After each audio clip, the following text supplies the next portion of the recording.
تو یہ بھی ڈراپلیٹ انفیکشن سے یہ چیزیں شیئر کرنے سے لگ جاتی ہے. بڑوں کو بھی ہوتی ہے, بڑی تکلیف دہ ہوتی ہے. اب خشک کھانسی اگر آپ کو رات کو اٹھتی ہے اور بار بار آپ کو تنگ کرتی ہے تو آپ کے ریسپریٹری مسلز تنگ ہوتے ہیں. آپ عموماً ضروری نہیں ہے کہ انڈر لائن کوئی بہت بڑا مرض ہو, لیکن چونکہ یہ تکلیف دہ ہوتی ہے, نیند آپ کی خراب کرتی ہے, تو اس لیے ڈاکٹر کے پاس جانا ضروری ہوتا ہے. اب آتے ہیں کہ کوئی بھی کھانسی جو وہ خشک ہو اور 2 ہفتے سے زیادہ ہو تو برائے مہربانی بلڈ کے بھی ٹیسٹ کروائیں, الرجی کے بھی ٹیسٹ کروائیں اور سینے کا ایکس رے بھی کروائیں. اب آتے ہیں کہ کرونا میں کس قسم کی کف ہوتی ہے. دیکھیں, کرونا میں ناک کی جھیلی میں ورم ہوتا ہے اور ہائپر سینسٹیوٹی ہو جاتی ہے, گلے کی ہو جاتی ہے, چونکہ یہ سیکریشن جو ہے کرونا وائرس کو بہت پسند ہے. اور اگر آپ پہلے سے گلے کے یا سائنس کے مریض ہیں, یا ناک میں کوئی پھنسی ہے, یا ناک میں کوئی زخم ہے, یا آپ کا کوئی دانت انفیکٹڈ ہے اور وہاں سے بلڈ اور پس آ رہا ہے, یا آپ کو فیور ہے, تو پھر یہ جراثیم جو ہے اگر ڈراپلیٹ انفیکشن سے یعنی زیادہ قریب رہنے سے, اکٹھے رہنے سے, ہجوم میں رہنے سے, احتیاط نہ کرنے سے, ماسک نہ پہننے سے, جو کہ گھر والوں کو بھی پہننا چاہیے اور مریض کو بھی پہننا چاہیے. ایسے لوگ عموماً دیکھا گیا کہ ڈاکٹر کے کلینک پہ جب جاتے ہیں تو ماسک اتار کے جاتے ہیں. یہ بہت غلط عادت ہے. دیکھیں, آپ ڈاکٹر کو بھی بیمار کرتے ہیں, اگر ڈاکٹر بیمار ہو جاتا ہے تو اس کے مقابلے میں آپ کے پھر وہ مریض جو کہ 50-60 اس ڈاکٹر سے علاج کروا رہے ہیں وہ بھی افیکٹ ہوں گے. تو آپ کو بار بار یہ انسٹرکشن دی جاتی ہیں. تو اگر کوئی کھانسی خشک ہو اور آپ کو گلے میں خراش ہو, 3 دن تک آپ کی خراش نہ جاتی ہو, آپ کو لوزنجز جو ہیں, چوسنے والی جو گولیاں ہوتی ہیں مسکن, اینٹی الرجک بھی ہوتی ہیں, اینٹی سیپٹک بھی ہوتی ہیں, وہ آپ نہ استعمال کریں. گرم پانی کے گارگلز نہ کریں, ہلکے نمکین پانی کے گارگلز نہ کریں. ناک کی جھیلی میں خارش ہے تو اینٹی الرجک بھی نہیں استعمال کیا ہوا.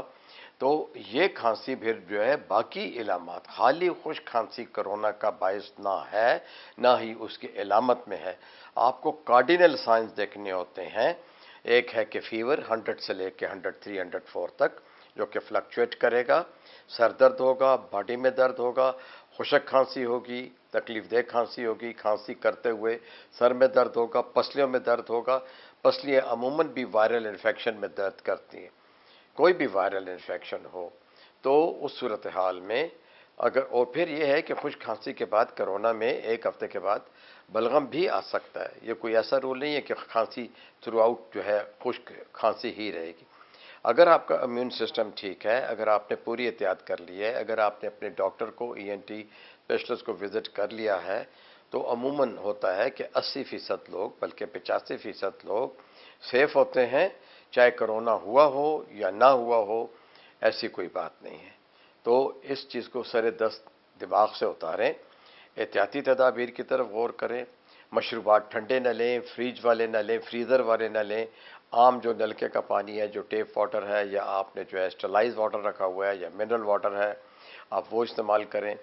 گارگلز کریں, لوزنجز چوسیں, آرام سے رہیں. کھٹی چیز, کوئی ایسی مسالے دار چیزیں یہ بالکل نہ لیں. معتدل غذا لیں, ساگو دانہ لیں, دلیا لیں. چائے جو آپ لیتے ہیں اس میں جو ہے ضرور ادرک شامل کریں. قہوہ جو بناتے ہیں اس میں آپ ضرور اجوائن شامل کریں.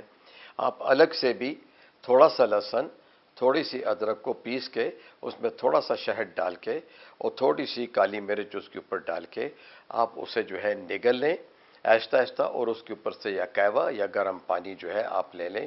اس سے بھی آپ کو بڑا فرق رہے گا. اینٹی بیکٹیریل بھی ہے, اینٹی الرجک بھی ہے, اور بلغم کو نرم بھی کرتی ہے. تو خشک کھانسی کا یہ ہے رول, بار بار آتی ہو, تنگ کرتی ہو, نہ جاتی ہو. یہاں یہ بات سن لیں کہ جن لوگوں کو ایستما ہے, جن لوگوں کو کسی قسم کی الرجی ہے, تو ڈرائی کف تو مہینوں رہ سکتی ہے. تو مہینوں تو کرونا وائرس نہیں رہتا. تو یہ چیز آپ اپنے دماغ میں رکھیں, خوف سے نکل آئیں. صحیح علامت بتائیں, صحیح علامت لکھ لیں. اگر آپ بھولتے ہیں تو آپ کسی کو کہیں آبزرو کریں آپ کو کہ آپ دن میں کتنی دفعہ کھانسی کرتے ہو. اگر آپ نے دودھ چائے لے لیا یا کوئی چیز کھا لی یا کوئی جلدی سے کام کیا اور ہلکی سے کھانسی آ گئی, اور وہ جو ہے آپ کو ویسے بھی آ جاتی ہے, یا آپ ڈسٹ کو الرجک ہو, تو پھر یہ کرونا کی جو ہے کھانسی نہیں ہے. اور کبھی بھی کسی بھی مرض میں ایک علامت کو, جیسے کہ لوگ ایکس رے دیکھتے ہیں, او ہو جی اس میں داغ ہے جی, وہ کیا ہے جی اس میں اوپیسٹی ہے, کیا ہے جی اس میں ٹوبرکلوسس ہے. نو, یہ غلط طریقہ ہے. لوگوں کو کہنے کے اوپر، کویک سے کہنے کے اوپر جو ہے، نیم حکیموں کے کہنے کے اوپر مت جائیے. کانفیڈنٹ رہیے، اپنی علامات لکھ لیجئے، کب کب ہوتی ہیں، کس چیز سے ہوتی ہے. کھانسی کس چیز سے زیادہ ہوتی ہے؟ اگر آپ سیڑھیاں چڑھتے اترتے ہو یا گیم کھیلتے ہو تو آپ کو ہلکی پھلکی خشک کھانسی آ سکتی ہے. اگر آپ ایکٹیو ہو، آپ جوان ہو، اسکول جاتے ہو، کالج جاتے ہو، سائیکل چلاتے ہو، تو یہ کھانسی ایسی پھر لوگوں کو آتی ہے. تو اس کو جو ہے نہ تو ٹی بی سمجھنا چاہیے اور نہ ہی کورونا سمجھنا چاہیے. امید ہے کہ آپ کے سوال کا تفصیل سے میں نے جواب دے دیا ہے. شکریہ.